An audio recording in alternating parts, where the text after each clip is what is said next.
This is Actualize Freedom, straight talk on growing clicks and conversions on Amazon FBA from people doing it every day. Now here's your host, digital marketing acrobat, Danny Kenji Carlson.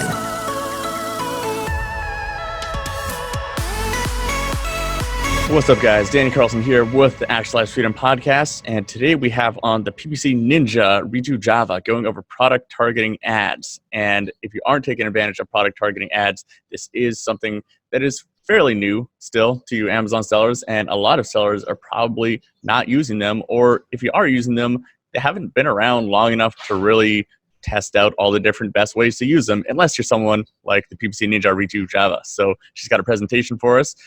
If you guys are listening on the podcast, she's going to talk so that you guys don't need to see the slides. But if you're looking for a video version with some fancy slides and everything too, head on over to our YouTube channel, Kenji ROI over there.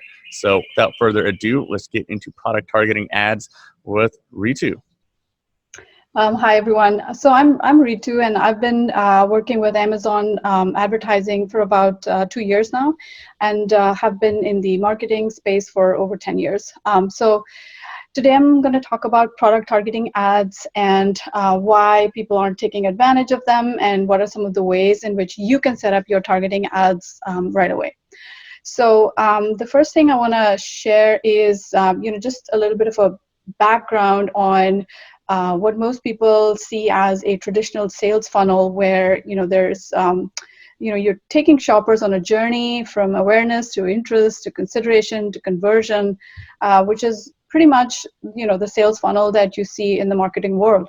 Now, when it comes to Amazon, there is no opportunity like that. We don't have the opportunity to actually nurture shoppers or take them on a journey, because they're like they're in and then they're out. It's Amazon is this huge sales funnel that attracts a lot of traffic because of the trust that the platform has built over the years. But individually, we don't have access to the customers that Amazon has. They're Amazon's customers, not ours.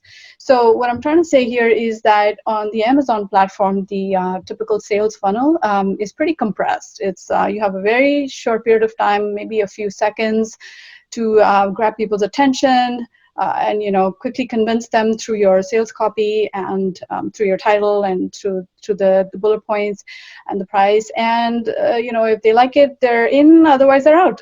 And so what we're trying to do here with PPC Ninja is to encourage people to look at multiple sales funnels, not just one that you would rely on and reach out to your customers over and over again. Instead, you have these multiple sales funnels that are pointed in this different directions. So for example, keywords, they are a type of funnel. You can attract buyers, shoppers by putting out the right keywords, and each of them acts as a sales funnel and brings traffic into your listing. What most people don't do is go beyond keywords. They don't look at products or categories as funnels also. So what we're doing here is trying to show how products that are other competitor products can be used as funnels to drive traffic to your listings if you have designed your ad in a way that it's sitting close to a related product. So it's almost like we're reverse engineering. We're saying, okay, here are some of the related or complementary products on Amazon, and there are these ASINs that we can just put all of them together into an ad and just target them. What happens then is that your ad starts to show up on the detail page and other pages where those products live or wherever they're displayed. So products are a type of funnel, and so is the category itself. And Amazon provides so many categories that we can potentially target. And within categories, we also have subcategories. So you can get pretty, nifty about how to design these ads so that you're targeting the right kind of places. So with that said, I'm just going to jump right into some strategies for product targeting. Okay, so the first strategy that I have for product targeting is the is something that most people are already familiar with, and it was almost like an annoyance at some point because this is the auto targeting campaigns. Like auto campaigns have, often produced search terms, or have reported search terms that one can harvest and then stick them into like manual campaigns. But they also provide product targets, the products that were clicked before shoppers discovered your listing. So those ASINs are also reported in your search term report. And over the years, people have tried to negative them out, but it doesn't work. And so there is no way to cleanly negative them out. But you can actually take advantage of those ASINs that are reported in your auto campaigns and just plug them into a new manual campaign, which actually targets them, because you already have evidence that people who clicked on those ASINs are actually interested in your product. So that is the first strategy that we use a lot, and it's probably a no-brainer. Like, you have to just spend a little bit of time to extract those ASINs and then stick them into a new campaign. The second strategy is a little more complex, and it's also very useful if you have a bunch of related products, and you can basically set up a way to target your own products in your own catalog. And I call this strategy the funnel in funnel strategy. And the reason is that the way I set these up is I look for products that are already getting a lot of traffic, my high converting products, and I will stick one or two or three or four, as many as you have, related products in the funnel within that, which means I will simply target the main traffic bringer, and I will put a bunch of related products so that they will serve as upsell or downsell opportunities. So when someone is not interested in the main product and they look at another one of your products that is maybe cheaper or even more expensive or has more bells and whistles or less, you're basically covering the carousel at the bottom of your detailed page, where maybe a competitor could have gotten in and led those customers away. So this is a way to basically play defensive and also kind of attract the traffic that was anyway probably going to leave with some of the alternatives that you already have in your catalog. So I hope that makes sense. So the way we set this up is look for... Yeah, well, and a lot of people, I think, would argue that you don't want to pay for a customer that's already on your listing and that you're wasting money on that. But I mean, from our experience too, we've seen that it increases average order value. It's going to keep people on your listing that would have clicked onto a competitor's listing or something like that. It's just the person that's on your listing already is a much more qualified customer than someone trying to get from someone else's listing. So you should be doing everything possible to spend money to keep that customer and get the customer to make a sale, right? Exactly. What you said makes total sense, because these are qualified leads, and when you know that you're placing a related product in the same funnel, then you've already kind of ruled out the fact that these might be people who are just browsing. They're actually looking for a product that meets their needs, and they're very close to it. So you're just helping them by just making a friendly suggestion, and they're seeing your logo along with the main listing that they've already visited. So it makes sense. It's a no-brainer. I think we should all do it instead of relying on people going to maybe your storefront or something to try to see what else you have. So this is a great strategy, and we've seen some really good results with almost like dead products. We kind of revive them by just placing them in the bigger funnel and just create that traffic flow.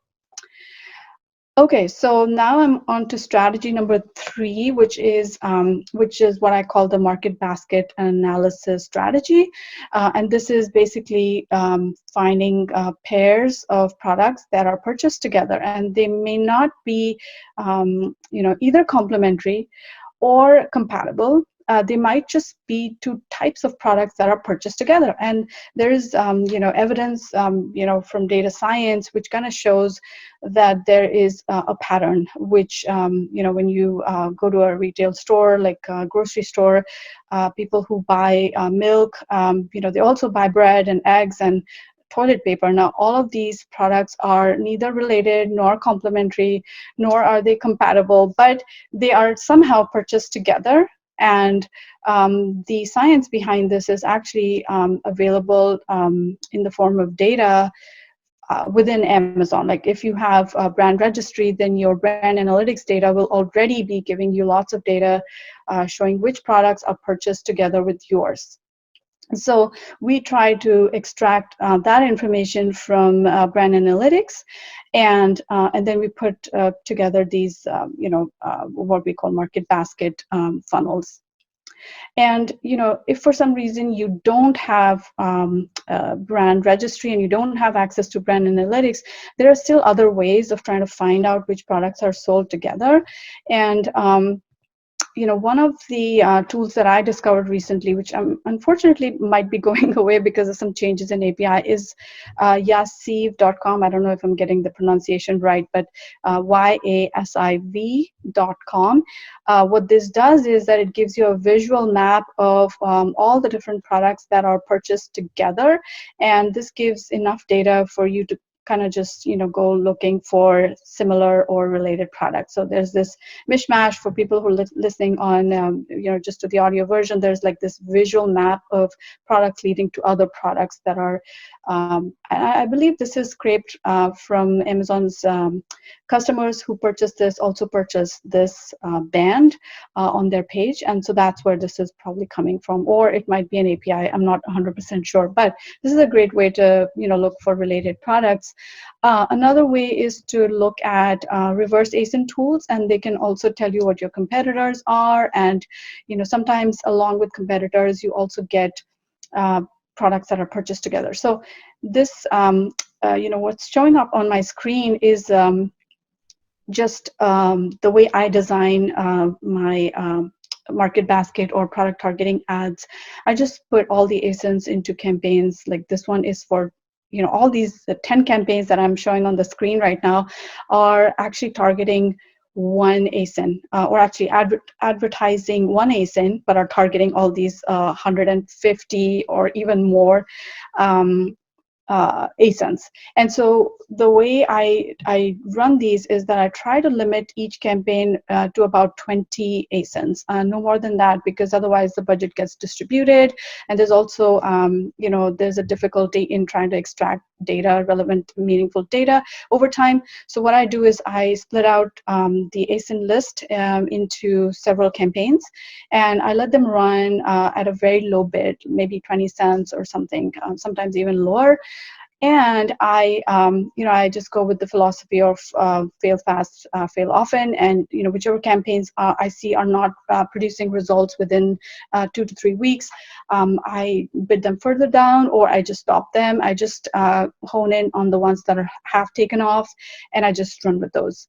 So conclusion. Try to create more product targeting ads, because this is one way to scale your Amazon PPC. Keywords can only give you so much, and I'm not undermining the importance of keyword-based campaigns. They are fundamental, they are foundational, but people will hit a wall when it comes to scaling, because you cannot scale keyword-based campaigns endlessly. Like you can't just put like a $50,000 budget on a campaign and hope that it'll grow that much, even if it's giving you a good ROI or ROAS. And also just leaving money on the table, right? If you're not doing product targeting ads, that's some easy money that you can go in there and figure it out, and then that's an extra source of sales for your product. Right. Exactly. Yes, exactly. And also with bids, the other thing I wanted to say was that with bids also you cannot scale endlessly. Like even if you've gone beyond the acceptable max bid in your mind, let's say it was $2 or $3, and you've actually gone and bid like $10 or something, even that won't give you scale. It can give you maybe some top placements or certain placements that you're interested in, but it won't be enough to scale. So I have seen that product targeting ads are the best way of scaling laterally. So instead of just looking at keyword-based campaigns, I would say, look at all the other different options that Amazon is already providing. And their data at this point is amazing. Like, they have all this information about which products are related to which products. So even if you have no tools whatsoever, just spend some time on the, just punch in some keywords and see what, products show up on the first page. Just go for those, or maybe second page or third page, maybe separate them out into different campaigns. Figure out your own way of targeting these different ASINs, but do take advantage. The other place where you could use product targeting is also in sponsored brand ads now. But if you don't have brand registry, just with sponsored products also, you can achieve the same thing. So that's more or less about product targeting ads. Now I'm going to quickly go over category targeting also, because this is also another source of great like funnel traffic. I call them. It's like just funnels. So category targeting ads will automatically populate the category that is most related to your advertised ASIN, but you can also be creative, because I've noticed that, so for example, there's one customer of ours that has electronics products, and so what I discovered through some digging around was that people who are purchasing books, technical books, are also purchasing some USB-based products. So I paired them up. Like, I targeted books as a category, and I started seeing results. Now, who would have thought that a product could be, or let's say traffic from a book could be led into a products page? So that works, and you can be creative and see other ways to attract clicks and impressions from categories that you probably didn't think of. I also have some other refinements that I do, such as so the category targeting is the only one that provides a little bit of refinement.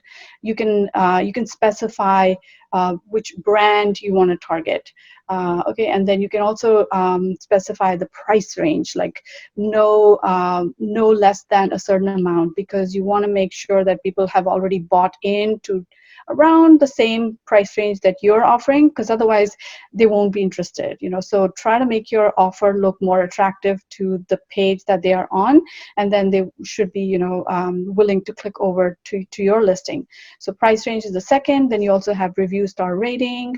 You also have the option to check shipping, whether it's Prime eligible or not.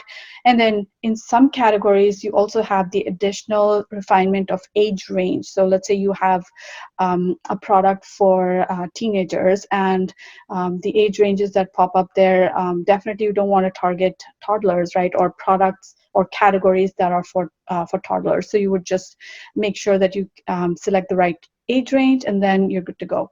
So yeah, so those are some of the ways in which you can basically set up almost like these traps or funnels everywhere, so that you can start getting more and more impressions from different avenues. So that's love it. Yeah, that was a very good look at that here. And for people watching on the video too, you have a slide in front of us here that's showing. Can you just explain some of these numbers for the people listening on the podcast? Yes, so I am just showing results from some of the product targeting and category targeting ads that we've been running for some of our customers. And what I'm showing here is the 30-day data for a bunch of product targeting ads. The ACoS is pretty good. It's 11.45%. There were 185 orders, and sales worth $20,000 in a month. So pretty good. I mean, without this ad, I would have lost this money. So that's great. And then the second slide I have is results from the category targeting data. Again, 30 days. Similar ACoS, 11.41. It's an ACoS to die for, literally, for the category, for the category that this product is in. So yeah, so there you have it. Product targeting ads, definitely, guys, try it out. It's easy to set up. You don't need to worry about any copy or anything. Is similar to any other product targeting ad. Just design your ad so that you're targeting the right types of ASINs. And even if you're not, it's okay. You can just, like I said, fail fast, fail often, and test it out, and happy scaling. Awesome, Ritu. Well, that was a super value-packed episode for those of you who have not gotten into product targeting yet or want to make your product targeting even better. And for people who want to reach out to you or learn more about what you do online, where's the best place for them to do that? Yeah, so our website is ppcninja.com, and feel free to scan if you're watching, or just look at ppcninja.com.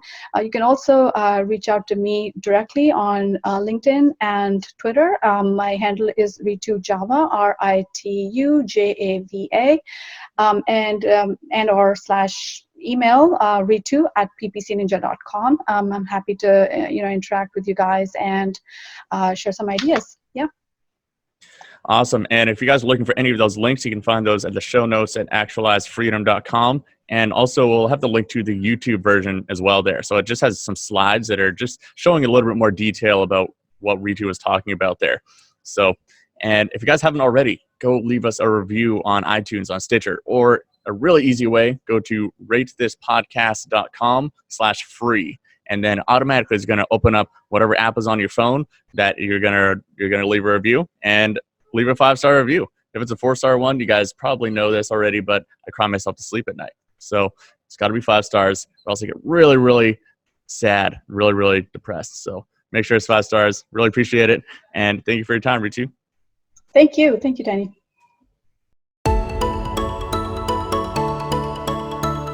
For show notes and resources mentioned in this episode, visit kenjiroi.com.